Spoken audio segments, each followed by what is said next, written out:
กราบสบายดีทุกๆคนเนาะมื้อนี้ก็สิมาเล่าประสบการณ์เนาะที่ได้รับพิณนี่นะนี่อยากมาบอกทุกคนว่าคนลาวแม่นบ่เขาสิถามว่าวิธีรับพิณสำหรับคนลาวอะมันรับจั่งใดใช้ที่อยู่ลาวหรือใช้ที่อยู่ไทยอิหยังเนี่ยหรือคันใช้ที่อยู่ไทยต้องเป็นคนไทยเลยบ่อิหยังจังซี้นะเดี๋ยวสิมาอธิบายจังซี่คือว่า YouTube หั้นมันจะส่งพิน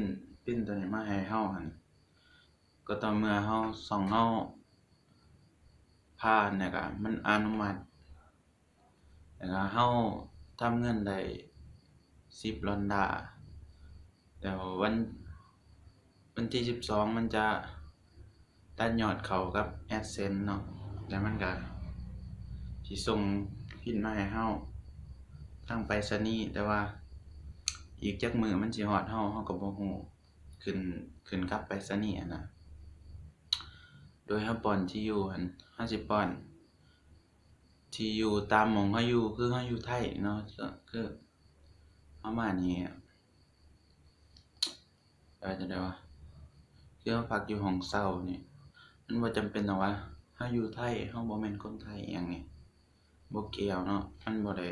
จำแนกว่าเป็นคนประเทศใดอิหยังอะนะมันแค่ต้องการที่อยู่ว่าเราอยู่ไสอยู่หม้องใดของโลกนี่มัน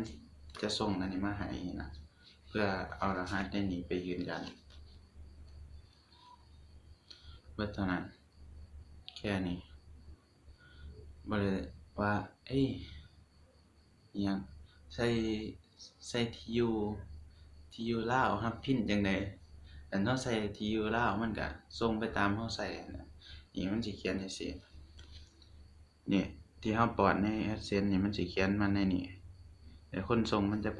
ปส่งมันก็สิอ่านตามนี้แหละคันเราเขียนเบอร์ใส่นำนี่มันก็สิมีเบอร์ในนี้เด้เบอร์นี่คันมันมาส่งบ่ถูกมันก็สิโทรมาทางนี้นี่ตัวนี้จะเป็น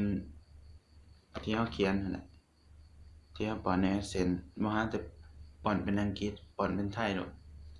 สัดแจ๋วง่ายๆแค่นี้แต่มีข้อยก็บ่ฮู้ดอกเฮ็ดมั่วๆไปเนาะ ถามเขาแหน่อิหยังถามหลายสมัครจั่งใดอิหยังจั่งใดคิดว่ามันสิได้ส่ำนะได้เฉยข้อยใส่ที่อยู่ของเอื้อยข้อยแต่กี้ข้อยบ่ได้อยู่กรุงเทพนะเอื้อยข้อยอยู่กรุงเทพข้อยก็ได้บอกมันว่าเอาอันนี้ให้แหน่ที่อยู่ให้แหน่อยู่ห้องเลขที่เท่าใดแล้วก็รหัสไปรษณีย์ถนนนี่อยู่วะเดี๋ยวสิอ่านให้ฟังมันมีอิหยังแหน่หมู่บ้านที่เราอยู่หรือว่าห้องเลขที่เท่าใดหั้นน่ะคือหม้องเอิ้นเขาอยู่มันเป็นหมู่บ้านจัดสรรหั้นน่ะหมู่บ้านเสริมสุขนครห้องเลขที่หมู่ที่เท่าใดถนนที่เท่าใดตำบลหยังแล้วก็อำเภอหยังจังหวัดหยังเบิดเท่านั้นแล้วก็เลขรหัสไปรษณีย์ที่หม้องเราอยู่คันอยู่ลาวก็ใส่อยู่บ้านอันนั้นแล้วก็เรือนเลขที่เท่าใดแล้วก็อิหยังถนนอิหยังจั่งซี้น่ะเมืองอันนั้นแขวงอันนั้นง่ายๆใส่โลดแต่ว่าอยู่ลาวมันสิ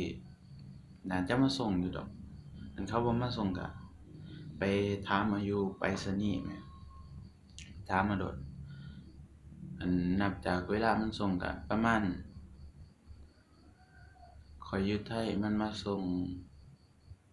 13มื้อที่13พอดีฮอดคันอยู่ลาวก็เอา14-15มื้อก็ไปถามเบิ่งได้แน่นอนสำหรับไปที่ท่าบ่ต้องห่วงว่าสิบ่ได้ไปถามเอาโลดเพราะว่าอยู่ลาวไปรษณีย์มันบ่ค่อยได้มาส่งถึงที่คืออยู่นี่นะอยู่นี่ก็คือกันนั่นแหละคันอยู่บ้านนอกว่าซั่นซะคันอยู่ลาวคันอยู่ในเมืองอิหยังหั้นมันก็ไปส่งว่ามันสะดวกสบายเขานะ ถ้ามันยากเขาก็บ่ไปแหล้ว